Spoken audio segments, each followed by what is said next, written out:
straight to jail at that alone. Let's not even talk about the fucking kidnapping. Just the sheer audacity of both of you.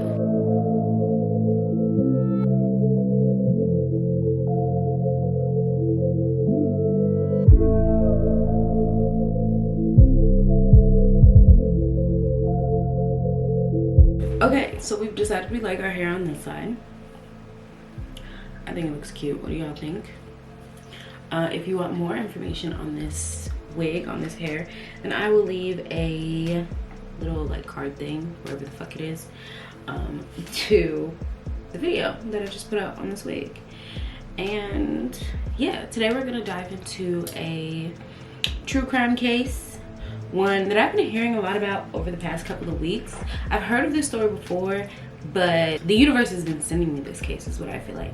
I feel like I get podcast suggestions for this specific case. I got like a TV suggestion for like a snapped episode on this specific case, so I figure why not go ahead and cover it. I'm so sorry, I'm putting lip balm on, but my lips is ashy, so that's what we're gonna do. Okay.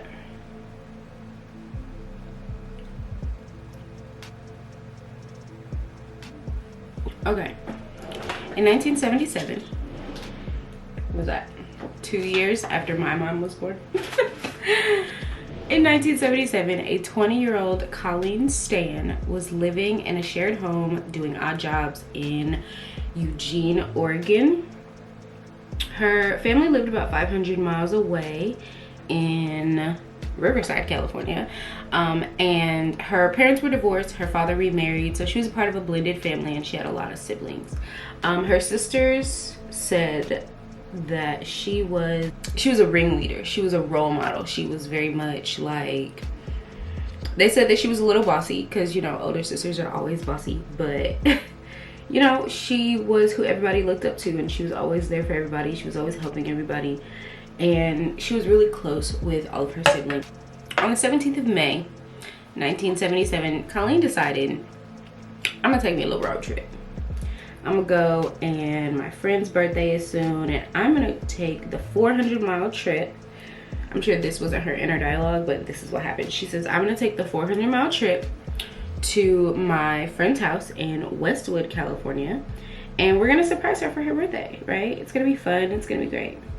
Now at this time, Colleen did have a car, but her vehicle was not working. For whatever reason, her vehicle just didn't start that day, and so she wasn't able to drive. So she's like, it's the 70s, so you know what she said?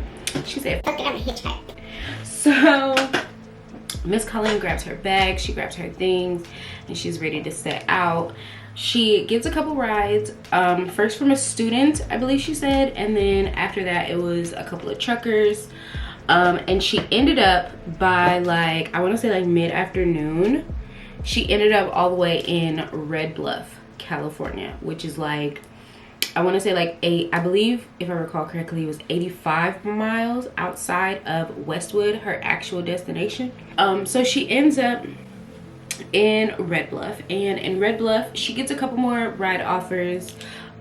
She gets an offer from 5 guys in a truck. I'd be damned, wouldn't do it. She was like, no, I'm good. Y'all go ahead, go on ahead, enjoy your ride, I'm okay. Another car comes by. She really just didn't like the vibe that I guess that driver was giving off, so she was like, nah, I'm good.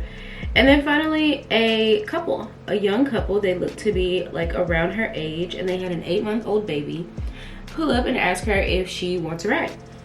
So she's like, yeah.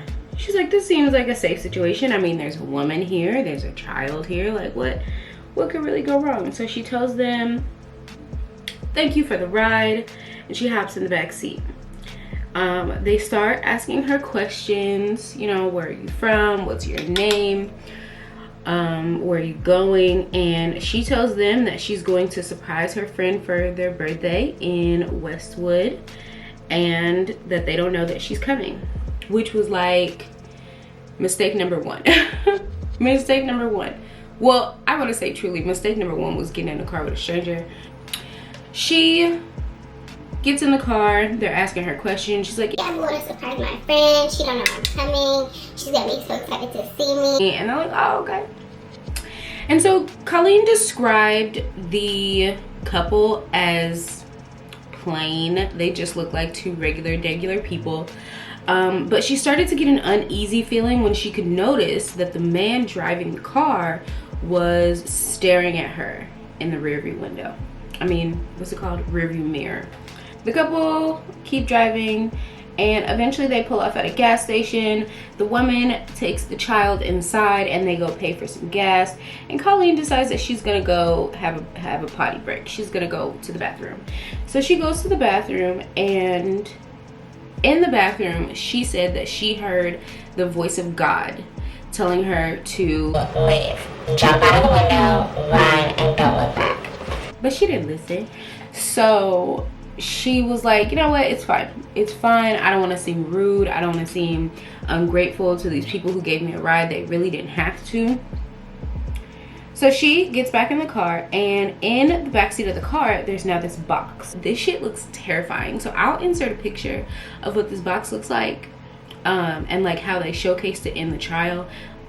If I saw this box when I climbed in the backseat of somebody's car, I don't care if I've been in that car. I don't care about none of that. I'm not getting back in that car, because what the fuck is this? Where the fuck did this shit come from? You just pulled this out of your ass in the middle of goddamn nowhere.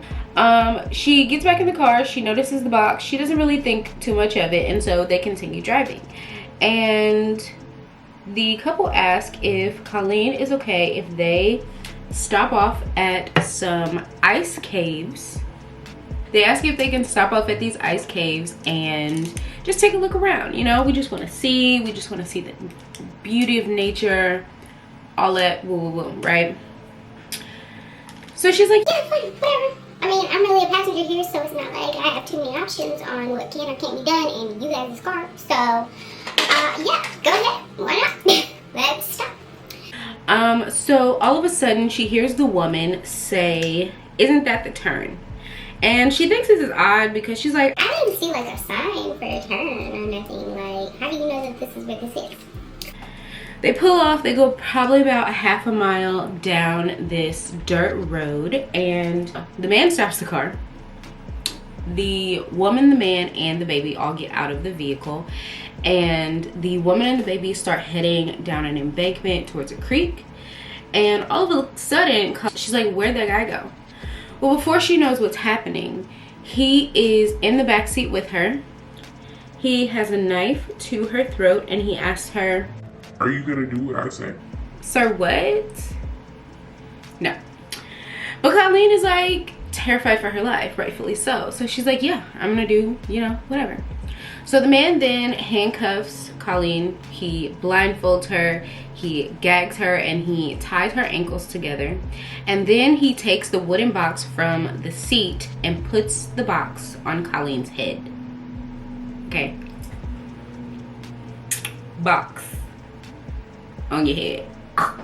Kill me. I am so, the claustrophobia, the panic attacks that would ensue after he put this box on my head, girl, I'm sure. But the inside of this box was actually lined with carpet so that nobody could hear any screams. It's muffled. So once the box is on Colleen's head, everything that I saw basically seemed like they made Colleen like lay down in the back seat with this box on her head, because like, how do you drive around with this person in your back seat with a box on their head? Oh, it sounds funny, but it's not. It's actually very terrifying. When he put the box on her head originally and the woman got back in the car, Colleen was shocked because the woman didn't say anything. Like, she couldn't hear her say, what the fuck did you do? She didn't hear her say, what is going on? She just got back in the car and there was silence. At that moment, I would have knew, oh, both of y'all niggas is crazy. Okay. Both of y'all niggas is crazy. Got it. So they drive around. They're still driving around, and they wait for, and once it gets dark, the couple drives to their home. where the box is taken off of Colleen's head. The knife is replaced at her throat. And she's asked again, are you gonna do what I say? And she's like, yeah. What other fucking choice do I have, dude? Colleen is led into the house. Mind you now, she's still handcuffed. Her ankles are still shackled together. Her mouth is still gagged. Her eyes are still blindfolded. So they're literally leading her into the house once they've made sure that like there are no neighbors or anything like that outside, right? So they lead Colleen into the house and she is led down a set of stairs to a basement. The last place you want to go when you get kidnapped. So she's led down to this basement, and in the basement, the man forces her to stand on top of a cooler, and then he ties her hands to hooks on the ceiling. He then removes her clothes and the cooler, leaving Colleen hanging naked from the ceiling. He then starts to whip her, and at some point she passes out, and when she regains consciousness, she sees that this couple is having sex beneath her feet.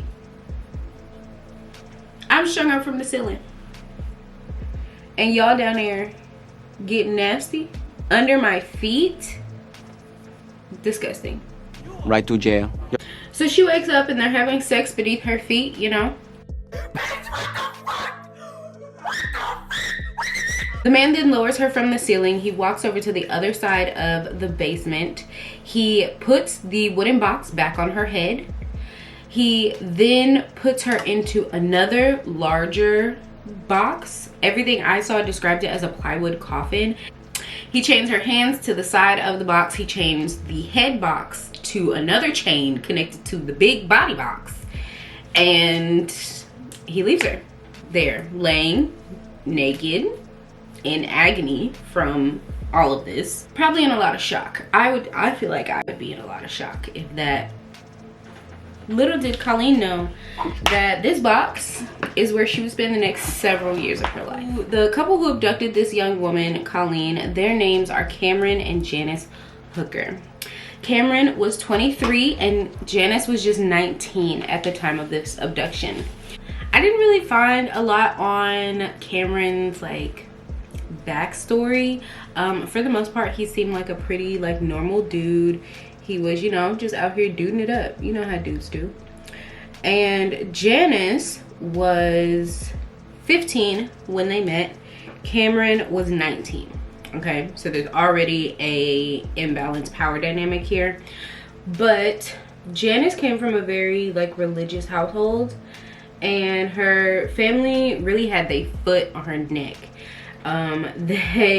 She wasn't allowed to wear a two-piece bathing suit. She wasn't allowed to wear shorts, and she definitely was not allowed to date boys, right?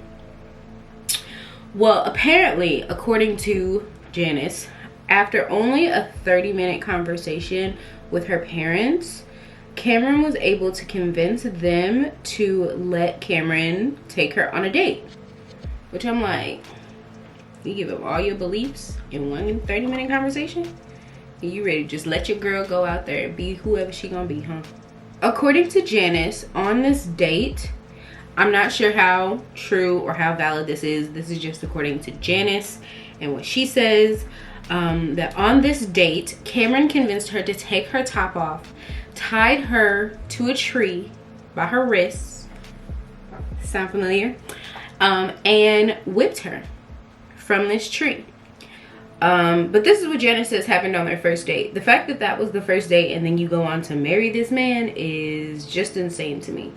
But that's what Janice did, and ended up getting married on January 18th, 1975 in Reno, Nevada. And after the wedding, according to Janice, the abuse by Cameron just got worse. It just got worse. It got more aggressive. It got more sadistic. FBI profiler Roy Hazelwood described Cameron as a sexual sadist who got his jollies off from inflicting pain on others. And as far as Janice goes, she was just like, I don't want to say lost, but she was lost. Like, she was a lost girl. she literally went from her parents' house to Cameron's house. And so she didn't know really anything about the world and how the world worked, and you know, what things are okay and what things are not okay, and what you should and shouldn't accept from your partner. And so because of this, she just, you know, went with it. She rolled with the punches.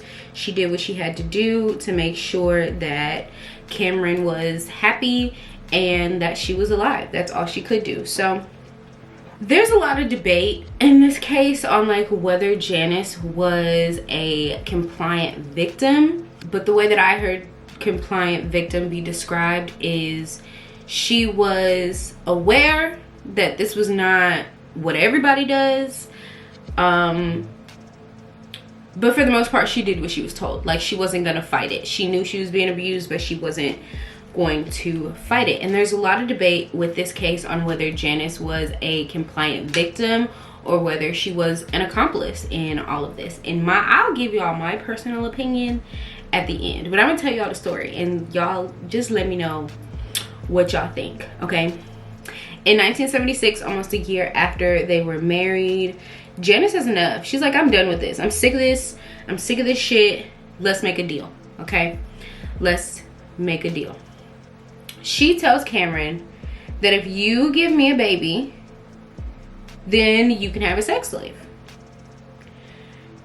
Only caveat is you cannot have sex with her, but you can have a little sex slave. You know, you can have somebody that you do all of your things, all of your torture and your beating and your all of the things you want to do. All of those things, go do them with her, just don't have sex with her, right? So this is what led them to Colleen's abduction, okay? So now back to Colleen. She's left lying in this plywood coffin for almost 24 hours a day. Like, she said in one of the specials that I watched on this, she said that she would be in that coffin for 23 to 22 hours a day. Like, she was not allowed to go anywhere. She was not allowed to see anybody. She was just allowed to be in the coffin and nowhere else. This is where you live now, shorty, right? That type of shit. So I don't know how this eye makeup look is going. I don't feel like it's going great, if I'm being honest with you guys. I don't feel like it's going great, but I'm gonna keep going. I'm gonna stick it out and we're gonna try to get through it. The only time she was let out of the coffin was to have food, which Cameron would watch her eat, to have water, which Cameron would watch her eat. He's not putting clothes on her at any point. She has to do all of these things in front of him, and to use a bedpan. And once she's done with her bedpan and her food, then it's right back to the torture and abuse.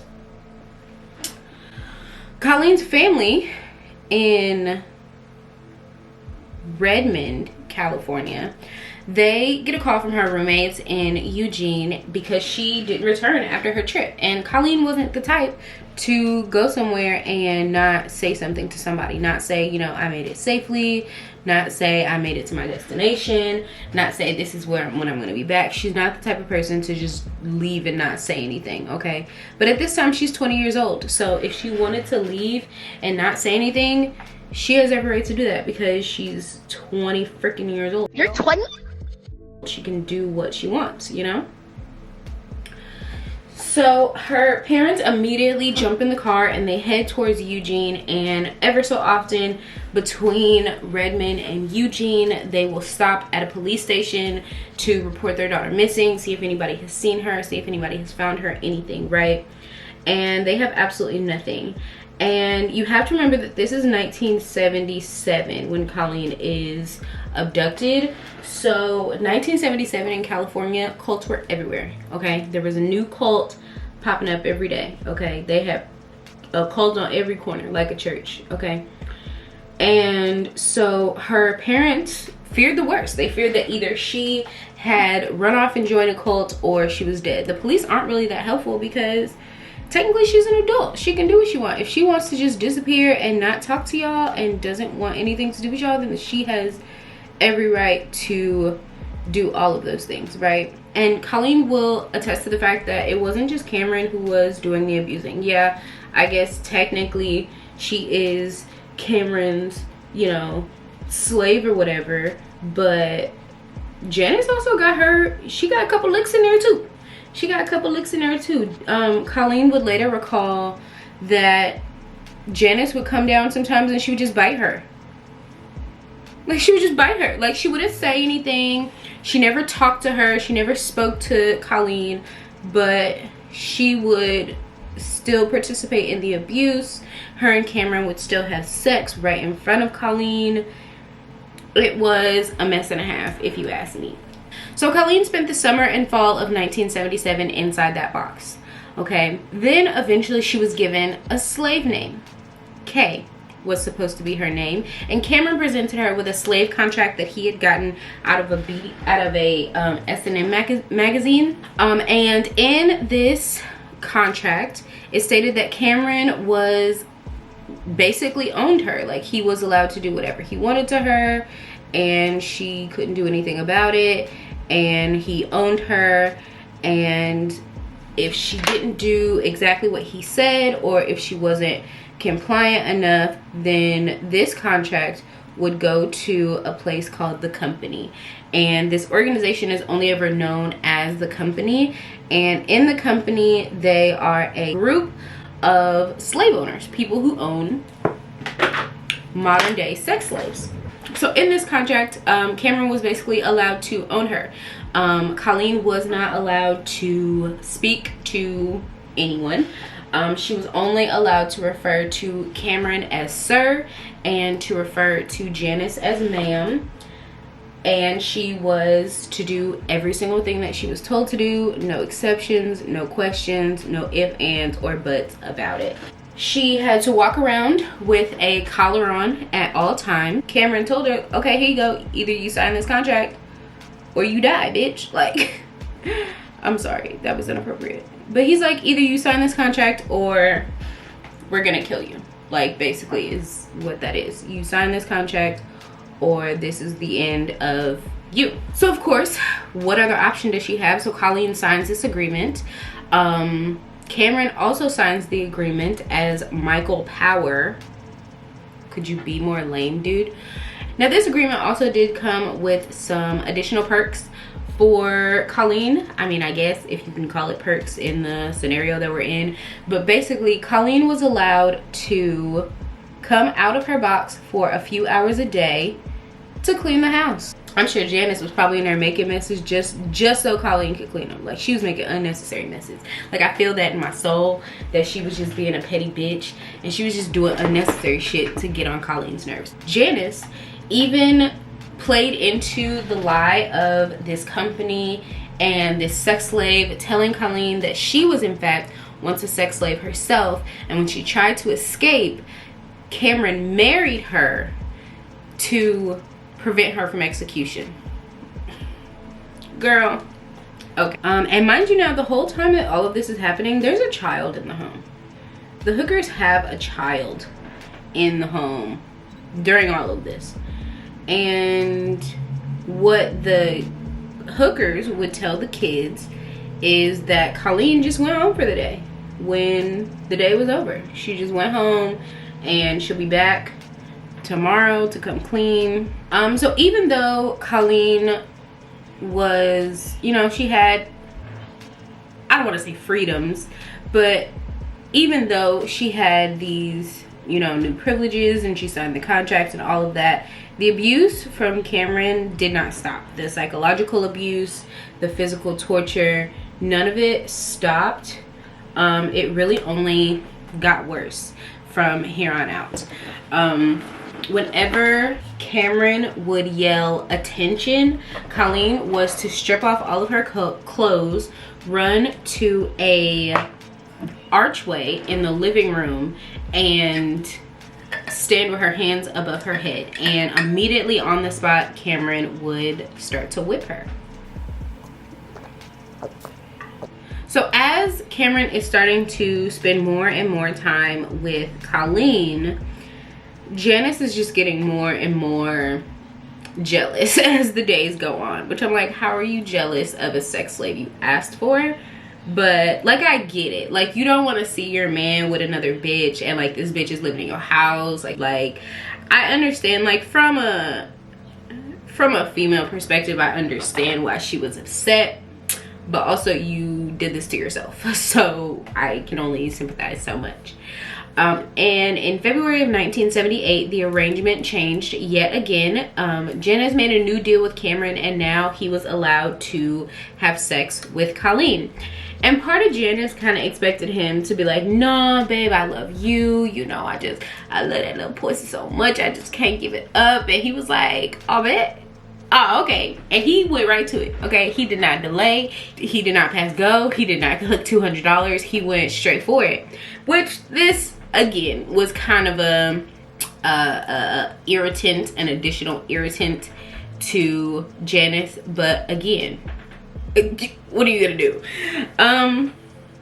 So 4 months after this arrangement change, the Hookers bought an acre of land just outside of Red Bluff and moved into a trailer, and they took Colleen with them. But now they're faced with a problem. My liner's done. The Hookers move to a rural area outside of Red Bluff, and they decide to take Colleen with them to live in this trailer. Now, I don't know about y'all, but I ain't never seen a trailer with a basement. So where are they gonna keep Colleen? So Cameron decided to construct a new box, and he put this new box underneath the couple's waterbed in the trailer. And this new box is this is Colleen's new home. This is her new place to stay. And at this point, she was only being taken out at night for Cameron to, you know, do his thing. At this point, he is having sex with Janice one night, and then the next night he's going to assault Colleen, and he's just switching back and forth, okay? Just doing it all. He even enlisted Colleen's help to build a shed in the back of the trailer. So this dynamic continues for another 2 years. Colleen is now allowed to walk around without her collar on, and she's also allowed to work in the garden. Not sure what type of garden you have at a trailer, but she was allowed to work in the garden. And in December of 1980, as a Christmas present, Cameron allowed Colleen to call her family. Right? This is super exciting. Oh my gosh, she gets to talk to her family. This is so exciting. Well, Colleen called her family, and she spoke to her sister on the phone for a while. Her sister said that even just hearing from her, just hearing her voice was a huge relief, because up until this point, they had no idea what had happened to her. Like, they had no updates. Of course, you know, what are the police doing about it? But her sister said that she was very short. Colleen was very short and very rushed on the phone, and she got off the phone super quickly. And during the entire phone call, she alluded to nothing, okay? She gave no inclination to anybody that anything was awry. And so her family just assumed, okay, well, again, we're back to the cult theory, she must have gone ahead and joined this cult. Yeah, so she calls her family. They're just happy to know she's alive, honestly. And during this phone call, she doesn't say anything to them. She doesn't allude to anything. She don't drop no hints. Nothing, right? The following March of 1981, Cameron tells Colleen that she has gotten the green light from the company to allow her to visit her family. And so this, in my mind, was the spot where it's like, okay, great, she gets to visit her family, she gets to go home, and she's gonna get out of this situation and be able to, you know, move on. At this point, it's 1981. It's March of 1981. So she has been with the Hookers for 4 years at this point. So Cameron says, okay, you get to go visit your family, but you gotta prove yourself, okay? Not the fact that I've been in this house doing whatever the fuck you say for the last 4 goddamn years. Now I have to prove myself. So Cameron gives her a shotgun. She tells her to put the shotgun in her mouth and pull the trigger, right? Colleen didn't know that the gun wasn't loaded. Cameron knew that the gun wasn't loaded, but Colleen didn't know that the gun wasn't loaded. But either way, she pulls the trigger and nothing happens. And so at this point, Cameron is like, okay. Cameron drives Colleen the 500 miles to go see her family. She is under strict instructions to tell her family that Cameron is her fiance. Cameron said, I was on a business trip and we just decided to come visit y'all. You know, we decided that, you know, after 4 years, damn near, of no contact, you know, we thought we should maybe visit. We should maybe pop in and say, hey, you know, something. When Colleen gets there, her family is so excited to see her. They did notice that she was very, very pale and she was very thin, but for the most part, they didn't really want to press her for answers. They didn't really want to press her with a lot of questions, because if she ran away and, you know, ghosted them one time, then she'll do it again. There's nothing stopping her from leaving and never coming back or never talking to them again. But for the most part, other than her, you know, paleness and her weight, they said that she was acting totally normal. When Cameron came back the following day, so Cameron left her at her family's house overnight. Left her overnight. I'll see you tomorrow. I'll be back to pick you up. When he comes back to pick her up the next day, her stepmother, Colleen's stepmother, wants to take a picture of them. So she takes a picture of Cameron and Janice, and they're all hugged up and loved up, and they look like a totally normal couple. Like, I'm not even gonna hold you, they look completely normal, but we all know that they're not. Colleen and Cameron get back to the trailer in Red Bluff. Things start over from the beginning. Colleen is stripped of all of her privileges. She's no longer allowed to go outside. She's no longer allowed to clean the house. She's no longer allowed to do anything but sit in this wooden box with this box over her head for 23 hours a day. I'll take you out when I'm ready for you and then put you back when I'm done. Colleen actually started to become so thin and so emaciated at that point that her hair actually started to fall out. 7 years. 7 years after Colleen is first abducted, Colleen is allowed to get a job. Now, between the family visit and her getting a job, I'm not really sure how the events go. Assume that they didn't just, you know, take her out of the box one day and be like, okay, go get your ass a job. You need to contribute to this fucking household. My assumption is that they again slowly started to allow her, you know, out of the house. I did read in a couple sources that at one point they even allowed her to go for runs around the neighborhood by herself. Go ahead, go for your little run around the block and bring it on back. And she starts cleaning rooms at a local motel. At this point, she is no longer sleeping in the box. She is sleeping in the bathroom on the floor with a chain wrapped around her waist. Again, can I just remind the audience that there's a child in this home. At some point during this time as well, Janice gets a little religious bug and she's like, you know what, I need to find God. I need to go back to my roots and reconnect with Jesus. So she starts going to a local church, and it is rumored that she would also on occasion allow Colleen to go to this church with her. And the two of them kind of started to bond. And so one day, Miss Janice is she's racked with guilt. Okay, she realizes that, oh my God, like, this girl is a real person. Like, she has a life, and she has a family, and she has people who care about her. And we've taken everything, we've stripped this girl of everything. We've stripped her of her dignity, of her self-worth, of her self-esteem. Like, we control this girl, and this isn't right. Like, it's just not right. When she decides, I'm done with the bullshit, I'm done with the lies, I'm done with it all, she decides to tell Colleen everything. She tells Colleen that the company is fake as fuck, it ain't real, and, you know, this is what happened, this is how we got here, the company isn't real, go live your life. And so Colleen immediately goes to the bus station. She gets a bus back to Redmond, California. She calls her father and lets him know, Daddy, Papa, I'm coming home. Papa, I'm coming home.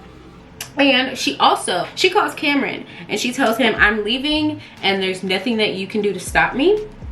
Allegedly, while on this phone call, Cameron started to cry, which I think is very odd. Apparently, according to Colleen, like, he was straight up weeping on the phone because baby girl, The sex slave is leaving him and never coming back. What? tragic. Also, I think I skipped this part, but at some point when they were living in the trailer, Cameron decided that he wanted more sex slaves. And so he was like, I'm gonna build this like underground bunker dungeon where I can keep various sex slaves. So I'm kind of like, were you attached to her or were you not? So in the summer of 1984, at the age of 27 years old, Colleen is finally free. And on August 9th, 1984, Janice, overcome with guilt once again, goes to her church pastor and she tells him everything. She talks about how they kidnapped Colleen, how they kept her in a box, how Cameron would abuse her, how they covered it all up, the lies that they told her. She told him everything. She also told her pastor that Colleen was not their first kidnapping victim. She tells the pastor that Colleen was not their first victim, that there was another girl by the name of Mary Elizabeth, I don't know how to say her last name. I'll put it up here on the screen. But this is her photo, and she disappeared in Chico, California in 1976. Janice claimed that they had abducted Janice. They took her back to their home, strung her up from the ceiling, and Cameron shot her in the stomach with pellet guns. They also said that the couple then took the body and buried her in a nearby creek. None of this was ever confirmed. As far as I know, there's never been any actual investigation. The pastor was like, Okay, give me 1 second. Just give me a minute. I'm just gonna make a phone call. I'll be right back, right? and he calls up his police friend and he's like, hey, I don't know what to do. This is above my pay grade. Bring ass. The cops are at first like, this doesn't sound real. This sounds fake as fuck. This sounds like some shit you made up. And she's like, no, like, this happened, and this is where you can find the woman in question, Colleen. And so that's what the police do. They go and they find Colleen, they speak to her, and her story matches up exactly with Janice's story. So on August 22nd, 1984, Cameron Hooker is arrested on the charges of rape, abduction, and false imprisonment. Cameron had no reaction, okay? When people said that he was getting arrested, he was like, he was waiting on this secret to come knocking on his door because now his bitch is gone. Ain't nothing stopping her from telling nobody, right? She knows that the company is fake. She knows that he can't really do anything. She knows that he's just, you know, a sick, sad little man. And so Cameron has no reaction when the police come and arrest him. Christy McGuire, head of the prosecution on this case, found, during a search of the Hooker home, she found 2 of the head boxes, the rack, whips, chains, hooks in the ceiling, leather restraints, and a roll of undeveloped film. The photos on this roll of film were photos of Colleen doing various inappropriate things and photos of Cameron abusing her, and it even had a photo of the slave contract. When she took the stand, Colleen was calm. She told her story. At times she even seemed surprised at her own actions, and she couldn't really figure out, you know, why it is that she behaved in this way. The prosecution brought in captivity expert Dr. Chris Hatcher, a clinical psychologist, who explained that it's possible to break a person down, to break a person's spirit, and to make them do anything. Like, you don't necessarily have to have a gun to someone's head to make them compliant, is basically the point he was trying to get across.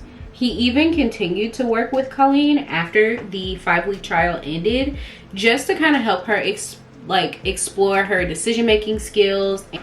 Now the defense, they had their own expert. They say you found an expert that can say what you want to say. Let me find us an expert to say what we want them to say. And so they found their own expert, who was Dr. Daniel Lundy of Stanford University, who basically provided a case that said that brainwashing wasn't possible. Like, it's not something that can happen. It's not something that people can do. But in my personal opinion, I feel like in any case, like, you can find a expert, quote unquote, to say anything. But the prosecution did present a reconstruction of the box that Colleen was kept in, and they even allowed some of the jury members to get into the box and experience what that was like for Colleen, so they could really get an idea of what she has actually been put through. And this box stayed in the courtroom throughout the duration of the entire trial. And the defense did everything that they could to say that, you know, there was nothing Colleen could do. I'm sorry. The defense said that was everything Colleen could do. Like, what was she supposed to, like, she could have left at any time. When Cameron took the stand, he freely admitted that he had abducted her in 1977. But the statute of limitations for abduction at that time in California was only 3 years. So after 3 years, the defense argued that at any point, Colleen was free to go. The defense presented the fact that he took her to visit her family and to see her people.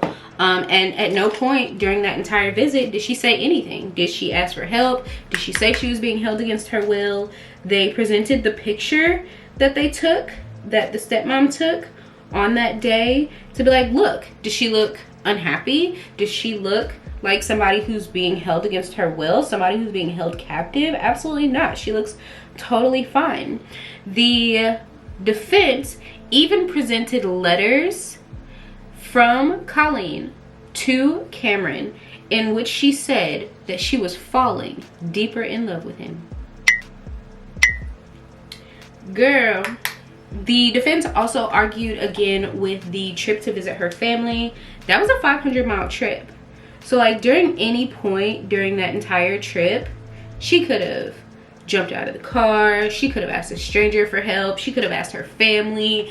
Like, she had opportunities to get away, and she did. And this is one of the things that, like, Colleen says that she can't really explain. But Colleen maintained it was her survival skill. Like, she knew that if she was nice to him, he would be nice to her. And so she had to continue being nice to him so that he would be nice to her. Like, that was really it. So Cameron Hooker showed no remorse at all. He didn't give a fuck, okay? He showed no remorse during the entire 5-week trial. Janice, because she did agree to cooperate with police and testify against Cameron in order to put him in jail, she actually got full immunity from anything. So she had no trial, she had no prosecution. On the 31st of October 1985, Cameron Hooker was found guilty of abduction, false imprisonment, and 10 counts of sex crimes. Cameron Hooker was sentenced to 104 years in prison. He was denied parole back in 2015, and he's not eligible. I believe he's not eligible for parole until like 2026. I'm gonna say somewhere between 2026 and 2030, because y'all can keep Mr. O'Cameron, okay? Y'all can keep Mr. Cam. So shortly after sentencing, Janice decided to divorce Cameron. She filed for divorce, she moved away, and she has never spoken publicly about the case. She just wants to put all of the bullshit behind her, rightfully so. I can understand that. And Colleen now has a daughter. She volunteers at a hotline for sexual and domestic abuse victims. She's done a couple of interviews. She did one episode of Snapped on Oxygen where she talks about like where she is now and that entire experience for her. If you want to watch that, I'll link it down below because I watched it and it was very, very good. They kind of made some things seem like crazier than what it actually was. But for the most part, it was a very good expose, I guess. Okay, so that is the end of this case. I went ahead and put lashes on and a lip. I don't know, what do we think about the lip? I tried something a little different. I'm not sure if I like it, but I definitely like this eye look. It's super duper pretty, and this case was crazy. Okay, nuts, insane. I feel like the most like controversial thing about this case as a whole was Colleen and her behavior, and you know, her telling Cameron that she was in love with him and not reaching out to her family when she went to go visit her family, not saying something when he let her call them. Like, all of those things people find really crazy. I don't find that part as crazy because brainwashing is real, and you don't have to have a gun to somebody's head to brainwash them. I truly do believe that she was brainwashed, and I truly do believe that Cameron was straight up delusional. Like, in my opinion, Cameron, at a certain point, in the beginning, it was definitely about the sexual sadism and about the torture and inflicting pain and all of those things. But I think that part of him probably started to form a relationship in his mind with Colleen. Like, in his mind, she was there because she wanted to be, not because she was afraid for her life. She was there because she loved him. That's what I think about Cameron. Now, my personal opinion, hold on. Now, in my personal opinion, I think that Janice, she's the real controversial part of all of this. So in everything that I read and I heard and I researched, everything basically said that Janice was a very insecure person. She was a very meek person. She wasn't somebody known to stand up for herself. And because her parents were so strict, she was very sheltered from the world. And so a lot of people say that that kind of lends itself to making it easier for Cameron to manipulate her. But I feel like, first of all, like, getting a permanent sex slave was her idea. Okay, she starts out saying you can have your little sex slave. I can see how she would want to try to move that abuse from her to somebody else, so I'll give her that. But then you go back and you change the arrangement so that she can clean your house, and then you go back and change the arrangement again so that Cameron can have sex with her. Like, it sounds like you just didn't want to have sex with your husband anymore, is what it sounds like to me.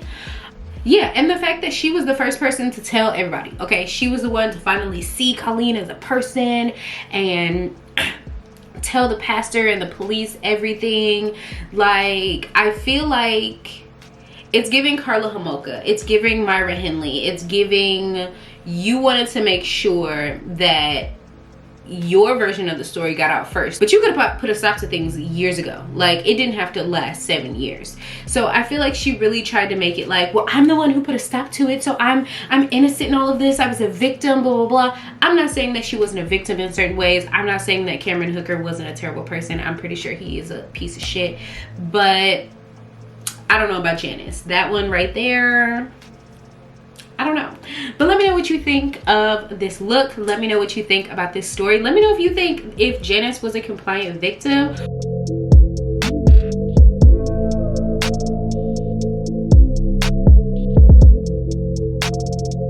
Probably in a very immense amount of, damn, not the setting powder in my hair.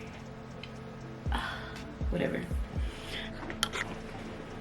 Okay, so hopefully at this point, can we please with the lighting? Here we go, my face. Okay, so at this point, y'all are probably thinking what I'm thinking. Who the fuck are these people?